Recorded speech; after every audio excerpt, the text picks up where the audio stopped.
Wednesday night.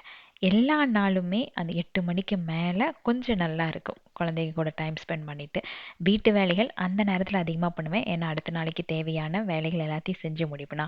So கொஞ்சம் இன்ட்ரெஸ்டிங்காக போகும். அதுவும் தூங்க போகிறதுக்கு முன்னாடி ஒரு அரை மணி நேரம் கட கட கடன்னு பல வேலைகள் செய்வேன். அது வந்து அடுத்த நாள் ரொம்ப ப்ரொடக்டிவாக இருக்கிறதுக்கு யூஸ்ஃபுல்லாக இருக்கும். அன்னைக்கு நைட் டின்னர் வந்து இடியாப்பம், தேங்காய் பால் பசங்களுக்கெல்லாம் கொடுத்துட்டு, அப்படியே மித்து கொஞ்சம் ஹோம்ஒர்க் இருந்தது அதுக்கு ஹெல்ப் பண்ணிவிட்டு, பாத்திரங்கள்லாம் கழுவிட்டு கையோட சிங்க்கெல்லாம் க்ளீன் பண்ணிவிட்டு, அடுத்த நாளைக்கு தேவையான காய்கறிகள் கொஞ்சம் கட் பண்ணி வச்சேன். பாப்பா பாலக் சப்பாத்தி கேட்டிருந்தா. க்ரீன் கலர் சப்பாத்தினா மித்தும் கொஞ்சம் விரும்பி சாப்பிடுவான் அப்படின்ட்டு அதெல்லாம் கொஞ்சம் வாஷ் பண்ணி வச்சுட்டேன். ஸோ கிச்சன் வேலைகள்லாம் முடிச்சுட்டு நமக்குன்னு ஒரு செல்ஃப் கேர் வேணும் இல்லையா? அதனால் நெயில் பாலிஷ் அடிச்சுட்டு இருந்தேன். ஏன்னா நம்மளோட கார் வந்து சார்ஜில் போட்டிருந்தேன்.